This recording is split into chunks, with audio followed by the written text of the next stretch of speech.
Would you have the guts to cut ties with your own daughter? Now imagine doing it, and then finding out she was doing to someone else everything she did to you. Today's story is from a daughter who tried to take everything from her mom.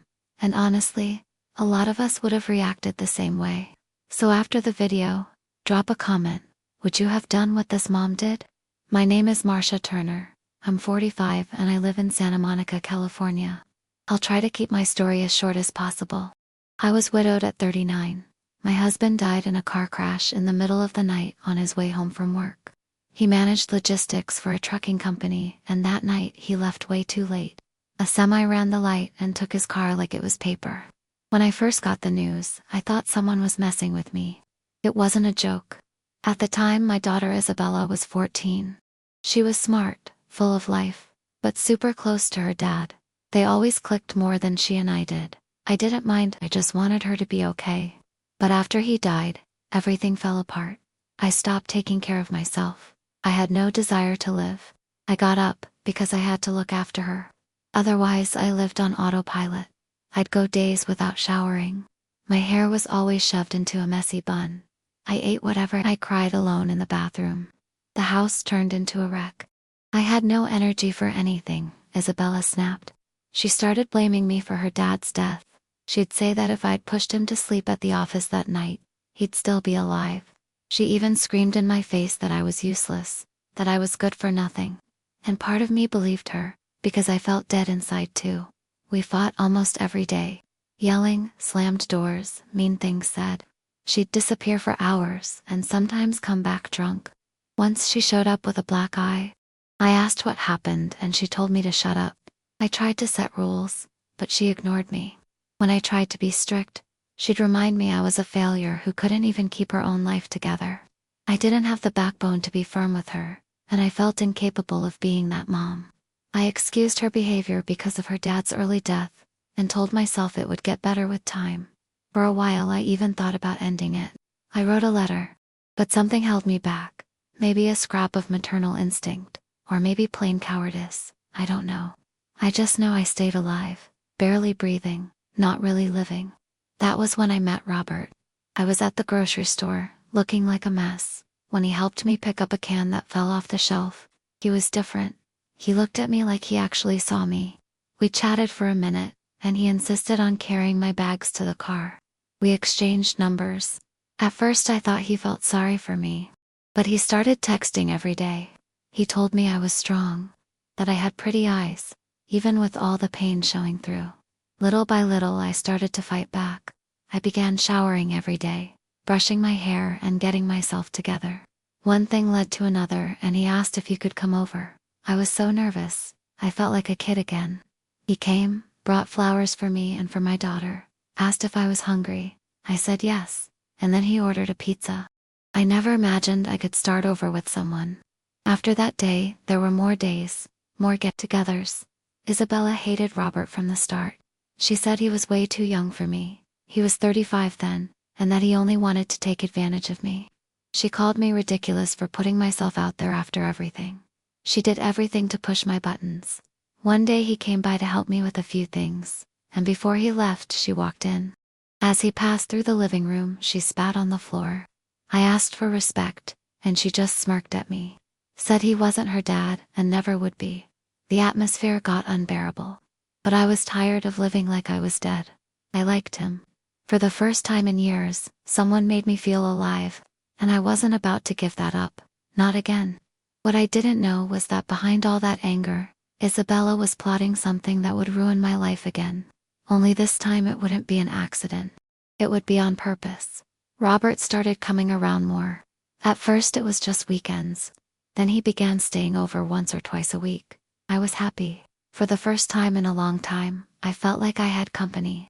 We laughed together, binged shows on the couch. He'd take me for walks along the Santa Monica boardwalk. Small things, but they felt like luxury after so much pain. But Isabella got worse. She wouldn't talk to me. When she did, it was to provoke me. She called me needy, said I looked like a teenager desperate for attention. Robert tried to be polite with her. He asked about school, praised her drawings, offered to help with homework, but she'd roll her eyes, or pretend he wasn't even there. One time he bought her a chocolate cake, her favorite, and left it in the fridge with a note, "To sweeten your day." When I got home from work, the cake was in the trash, whole tossed there like it was garbage. She looked at me and said, "Sweeten the day. Only if it's his, right?" Another time I was hanging laundry in the backyard and I heard them talking in the living room. Robert asked if she needed help with anything, and she shot back with a smile, "Wanna help me? Get out of my mom's life." He replied calmly, "That's for her to decide, Isabella." I came in and pretended I hadn't heard, but those words kept hammering in my head. One day he left his phone on the couch.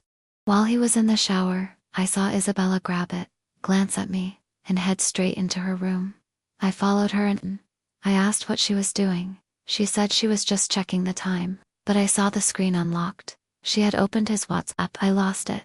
I yanked the phone from her hands and told her to cut it out. She laughed. "You really trust him? That's cute." One morning I found a gold earring under the couch. It wasn't mine. I asked Isabella if it was hers. She said no. Then she just stared at me, like she was waiting for a reaction. Something felt off, but I didn't want to blow up. I started doubting myself. Was he cheating on me? Or was she just trying to mess with my head? The vibe between them shifted. It wasn't just hate anymore. It was provocation. Isabella started wearing super short clothes whenever he was around. She'd walk through the living room, wrapped in nothing but a wet towel. I saw it, but I didn't want to believe what I was thinking. She was my daughter. It couldn't be that. One night, I woke up to get some water. I noticed a light on in the kitchen. When I walked in, Robert was there, alone. He said he was just getting water, but his glass was empty, and he looked nervous. From Isabella's room, the light was off, but I swear I heard the door close just seconds before. That set off alarms in my head. But instead of confronting anyone, I stayed quiet. I started watching, paying attention to details. Isabella smiled differently when she talked about him. Sometimes she called him Rob, a nickname he didn't let anyone use, and him. He tried to avoid being alone with her, but he also didn't set firm boundaries. Things started spiraling. At a certain point, the way my daughter looked at me gave me chills. It wasn't teenage rebellion anymore. It was something else, a challenge, a competition, like she had decided I was her enemy. Not just her mom she was mad at, but another woman she wanted to beat, and the prize was clear, Robert. I saw it all. And yes, I thought about confronting her right then, but I kept watching. I wanted to be sure of what was happening. I couldn't accuse my own daughter without proof. At the same time, I didn't want to watch my relationship collapse over something this disgusting. Robert started noticing too. He got more serious at home. Stopped trying to make small talk with her. Began avoiding her. One day, when she brushed up against him in the hallway, he walked into the bedroom looking upset. Later, he sat me down to talk.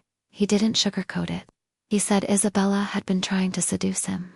That for days, she'd been coming on to him subtly, but intentionally. He said she got too close, touched his arm, asked personal questions, that she'd even tried opening the bathroom door while he was showering.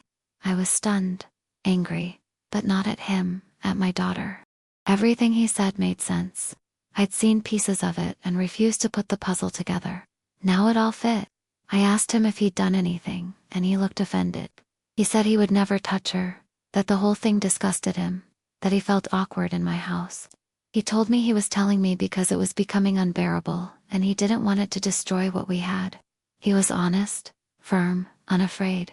That's when I realized he was a decent man, that he wasn't playing me. And I decided it was time to act. No more being the nice, quiet one. No more taking everything. We made a plan. After that talk, things got clearer. My daughter wasn't just angry, she'd become dangerous in our home. Her provocations weren't teenage rebellion, they were intentional. It made me sick, angry, ashamed, but above all scared. I knew I had to be careful. If I jumped at her, she'd play the victim. She'd done it before.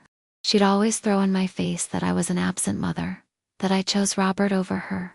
She knew how to manipulate, how to act wounded. So Robert and I decided to give her rope.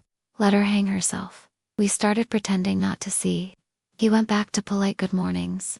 Nothing over the top. I stopped commenting on her clothes. Stopped fighting. I just watched. Mentally logged every move. Every time she dropped something in front of him. Every time she pretended to need help and called Robert instead of me. One night she waited for me to leave to go to the pharmacy. When I came back, she was sitting on the arm of the couch, right next to him, wearing a low-cut top with nothing under it. I asked what was going on, and she just got up and went to her room. He looked at me and shook his head. We already knew where this was heading. The next day she did worse. She messaged him, "If you ever get tired of my mom, call me." He showed me. I nearly threw the phone. My own daughter, the girl I raised, trying to sleep with my partner. I wanted to scream, to drag her out by the hair, but I breathed. I swallowed the pain and decided this had to end the right way. No scandal, no blow up. She needed to learn that her actions had consequences. And I wasn't the weak, broken mother I'd been years ago. The last straw came when she sent a message to me pretending to be a school friend. The text said Robert had groped her, that he was an abuser, that I needed to open my eyes. But she forgot to clear the chat history. When I grabbed her phone, I saw everything, the whole conversation. She was trying to destroy him, to manipulate me, make me see him as the villain, all because she couldn't stand to see me happy, because she wanted to compete with her own mother, like I was the enemy. That day I sat down with Robert and said, "Enough." I knew there was no going back. I asked him to tell me everything, not just what she'd done, but what she'd said, the times, the moments she tried to get close. I wanted the truth. I wanted to know how far my daughter was willing to go to humiliate me. He didn't hold back. He showed me the messages, Instagram, DMS, WhatsApp texts. Screenshots with lines like, "You deserve someone younger. My mom doesn't appreciate you. I keep imagining us together with no one in the way." All the messages came at odd hours, late at night, or when she knew I wasn't around. Robert told me she'd even been probing into his personal life, trying to get dirt to use against us. Asking how much he made, whether he had debts, if he'd ever cheated. Questions none of that were her business. Nothing a daughter should be asking her mom's boyfriend, not in that tone.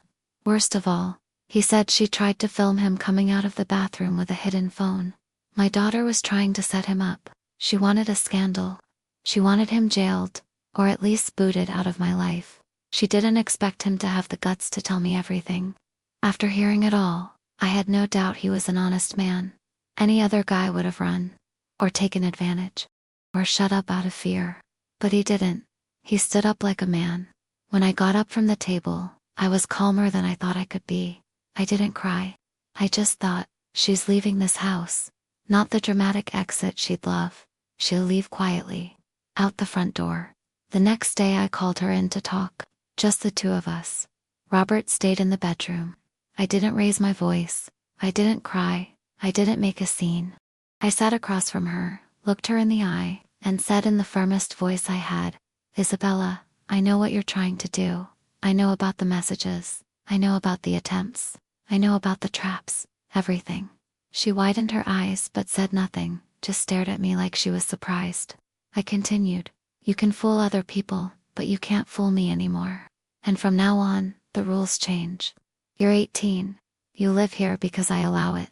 But if you want to live like an adult, you're going to have to act like one." She tried to fight back. Said I was delusional, that Robert was manipulating me, that I was choosing some random man over my own daughter. I let her talk. When her little act ended, I got straight to the point. "Starting next month, you're going to live on your own in this house. Robert and I are moving in together. This place will be yours, but you'll pay the electric, the water, the groceries. You'll have to work. You'll have to handle your own life." She went silent, frozen.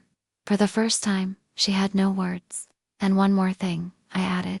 "Don't look for me. Don't come after me. Don't try to flip the story. You're not the victim here. I saw everything. I know everything, and I'm not the weak woman you thought I was." She stormed up, shoved her chair, slammed her bedroom door, but didn't say a thing. That night Robert and I slept at his place.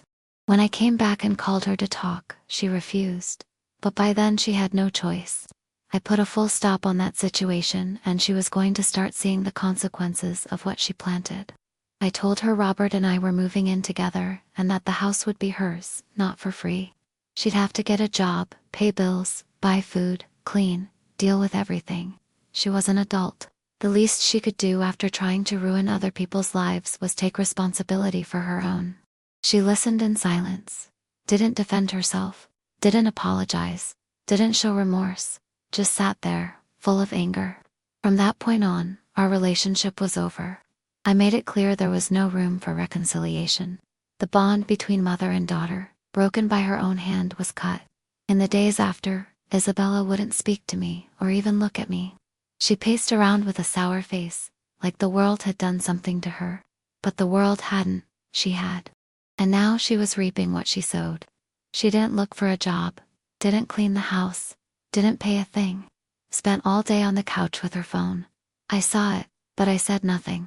After 30 days I left. I left her the key, paid the bills for 1 more month, and slipped an envelope under the door with a note. You have 30 days to start living your life. Isn't that what you wanted?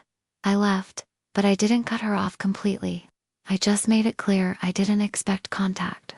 It was her last chance to show some responsibility, or sink for good. She started telling people we'd abandoned her. Claimed I kicked her out because I was jealous of Robert. Posted passive-aggressive stuff on social media, playing the victim. Nobody bought it. Folks who actually knew us remembered how difficult she'd been since her father died. But that could no longer be used as an excuse. At 18, with no job, no school, and no accountability, she ended up isolated. Some friends drifted away. Her dad's family cut her off. Even the neighbors who once felt sorry for her started avoiding her. She sowed it, and she reaped it. 2 years have passed since that day. Since I turned my back and closed the door, I haven't spoken to Isabella once. No calls, no texts, no reunions. She tried sending messages through people we both knew, but I ignored them all. Not out of pride, out of protection. For my sanity. A lot of people believe a mother should forgive anything. That blood excuses every atrocity. But it doesn't. Being a mother doesn't mean being a martyr. And no daughter has the right to destroy the woman behind the mother. What she tried to do to me wasn't a youthful mistake. It was cruelty. She didn't just try to take away the only man who respected me after years of grief and loneliness. She tried to ruin his name, to turn me against him with lies. And worst of all, she tried to take my place as if I was disposable. As if everything I endured and built meant nothing. Today, I'm legally married to him. We recently bought our own apartment, and we're living in peace. Sometimes people ask if I miss my daughter. I answer honestly. I miss the girl she used to be. The one who hugged me without shame. Who asked for help with school projects. Who laughed with me at the TV. That girl I loved with all my heart. But that girl died with her father. What was left is someone else. And that person no longer has a place in me. Will she ever change? Maybe. But I don't expect it anymore. I don't hold on to hope. I won't open the door to disappointment again. My life now is built on conscious choices. And keeping her at a distance is the one choice that gives me peace. And peace after everything I've lived through is the only luxury I won't give up. For a long time, even with conviction, I still wondered if I had been too harsh. Did she mature? Was that destructive behavior just a breakdown? A cry for help I misunderstood? Could she, maybe, one day become a better person? These doubts are traps. Emotional traps every mother who cuts ties with a child carries. The instinct never fully goes away. But life has a way of answering those questions clearly and painfully. And my answer came in the most unexpected way. Through a woman connected to an old neighbor of mine. A 44-year-old wife and mother of 2 from San Diego. She reached out on Facebook with a direct message.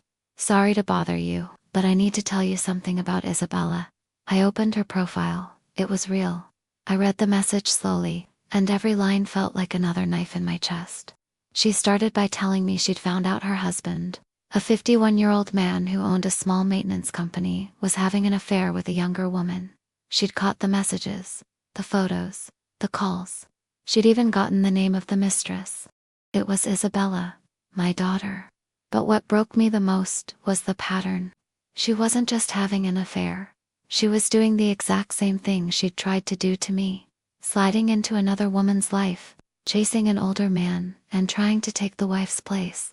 The woman said that at first, Isabella played the friend. She told him she admired his work, wanted to learn from him, that she needed support.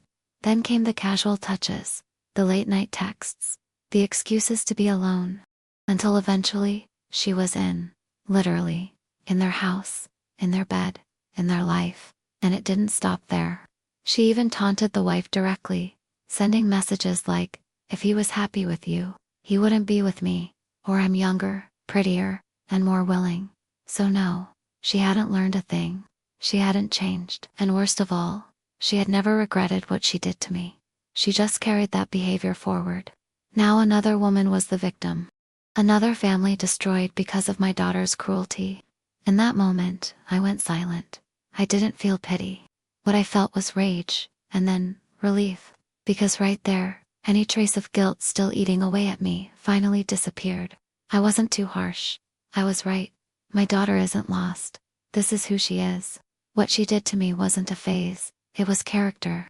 And when character rots, it poisons everything around it. She tried to ruin my life. Now she's ruining someone else's. Maybe she already has before. Maybe she'll keep doing it. Because people like her don't stop. People like her feed off weakness. They slip through cracks and destroy from the inside out. The woman who reached out asked for help. She wanted me to talk to Isabella, tell her to stop, to leave her husband alone. I was honest. I can't help you. I don't talk to her anymore, and I never will, because it's not my job to fix what can't be fixed. I'm not responsible for who she became. I tried. I raised her, fed her, gave her a home, support. Even when she hurt me, I still hesitated before cutting the cord. But she dug her own hole with her own hands.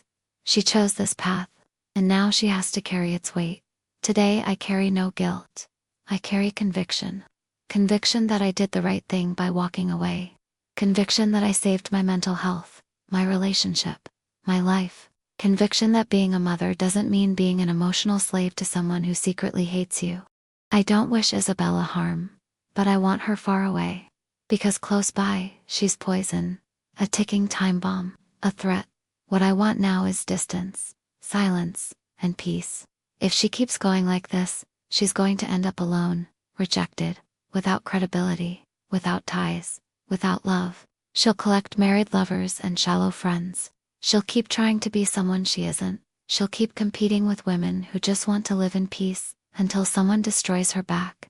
Because one day, life collects its bill. And the woman who messaged me wasn't some helpless victim. She was a bomb about to explode. When I told her I didn't keep contact with Isabella, she sent a voice note. Short, cold, a hard-clipped voice full of hate. So get ready to mourn, Marcia. The way this bitch keeps sticking her nose into other people's lives. The next time the coroner will be the one to tell you. She wants to play mistress to married men. Wants to take fathers away from their families. She'll get what she planted. And if it's me, it's not a threat, it's a warning. She paused a few seconds, then kept going in a voice that didn't even sound human, just pure resentment. If she wants to die as a woman nobody owns, she'll get her wish. If she wants to destroy homes, she'll end up in a closed casket, her face ruined. That's what she wanted, right? Attention, power, control. That's what she get, one way or another. She wasn't ranting, she was planning. And if anyone knows what a betrayed woman is capable of, it's me. But I never wanted anyone dead. That woman did. She made that clear. I was so shook I couldn't stop trembling. My throat closed up. I broke out in a cold sweat. The first thought was, they're going to kill my daughter. In that moment, every ounce of anger I'd been carrying mixed with fear. Fear of getting a call from the police. Fear of seeing Isabella's face on the news. Fear of identifying a body at the coroner's office. Of someone saying, it was her, your daughter, found in an abandoned lot. 1,000 things ran through my head. Only a mother understands that kind of fear. I called her old number. Straight to voicemail. I messaged her on WhatsApp. Nothing. I checked social media. Everything locked down. No new posts, no location, no sign. The truth was, Isabella had become a ghost. And even though I'd given up on her as a daughter, I didn't want to see her dead. No one does. No matter how awful, no matter how monstrous she'd become, she still came from me. I stayed up all night, thinking, wondering where she was, who she was with, what she was doing, if she was even alive. The woman who threatened her never sent another message. No more audios, no more texts. And that silence was worse than the threat, because it left room for my imagination. I pictured 1,000 ways she could die: burned, beaten, disfigured, dumped in the brush. I thought about going to the police, but what would I say? My daughter is my ex's mistress, and his wife threatened to kill her. They'd laugh me out of the station. So I did what I could. I waited. I watched her social media. I reached out to old friends of hers, people who might know where she was. One of them finally replied. Said Isabella was traveling with that man and had no idea when she'd be back. I asked for her new number, urgently, and she gave it to me. I called late in the morning. The phone rang a few times before she answered. Her voice was cold. No surprise, no warmth, no interest. From the very first second, she treated me with sarcasm and indifference. When I told her I was worried, that I'd received a serious warning, she mocked me. She joked about it like nothing mattered. She didn't show fear.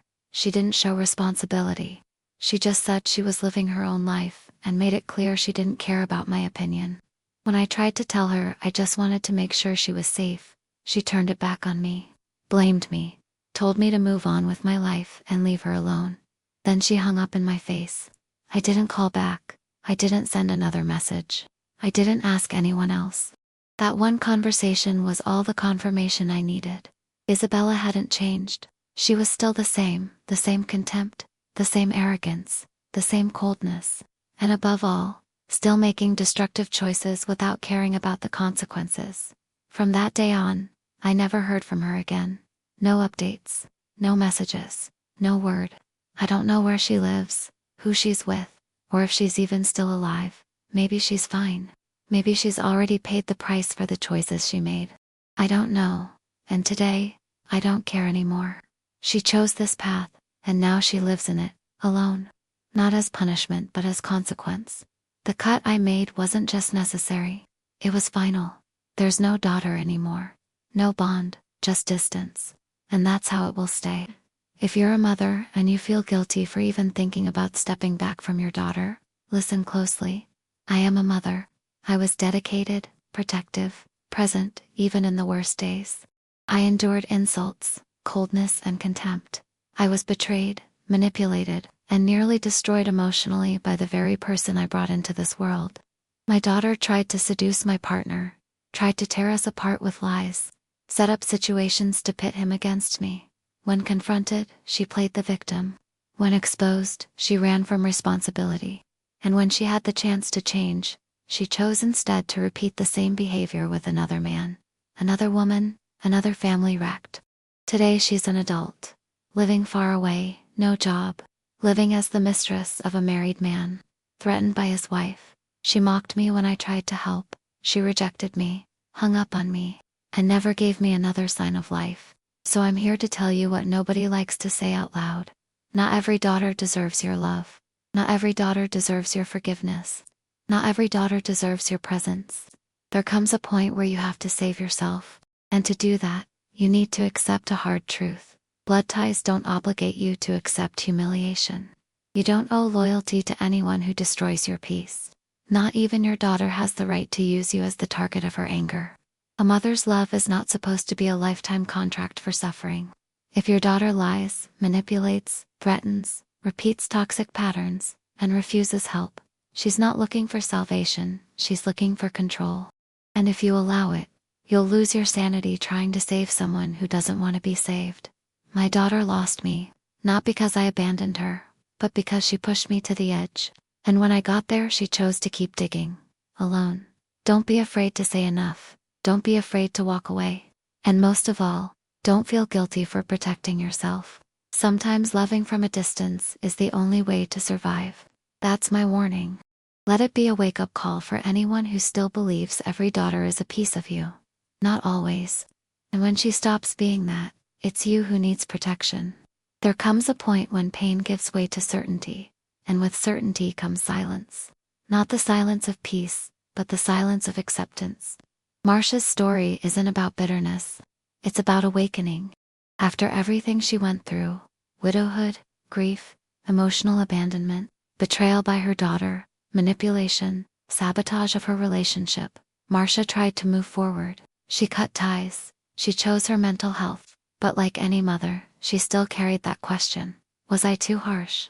The answer came in the cruelest way. Her daughter never changed. She didn't just keep up the same destructive behavior, she carried it on.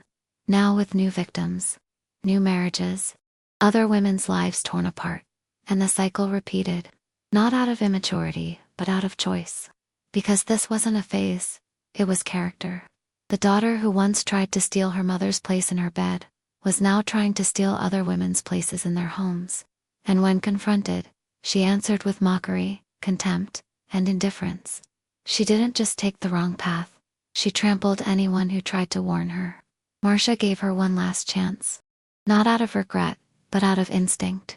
When she felt her daughter's life might be in danger, she reached out, and in return, she got laughter, coldness, and another door slammed in her face. This reflection isn't about judgment, it's about warning. How many mothers are suffering in silence right now, convincing themselves there's still time, that their daughters will change, that it's just a phase? How many are sacrificing their lives, their relationships, their happiness, because they feel guilty about cutting out the poison at the root? Being a mother is not a prison sentence. It doesn't force you to accept emotional abuse. It doesn't force you to be the target of hate disguised as rebellion. It doesn't force you to keep close someone who wants to see you ruined. Marcia's story teaches us that blood ties are fragile when they aren't sustained by respect, and that sometimes, the truest form of self-love is closing the door with a lock, a key, and distance. Isabella isn't a lost cause, she's a warning. A portrait of what happens when pride replaces empathy. When competition outweighs affection. When coldness takes the place of family bonds. Marcia didn't lose a daughter. She lost someone who chose to become her enemy. And even then, she tried. She reached out. She warned. She was ignored. Today, she owes no one an explanation. The only thing she owes herself, and is finally giving herself, is peace. And if life ever comes to collect Isabella's debt, it won't be at the hands of a mother who already gave everything she could. It'll be at the hands of the world.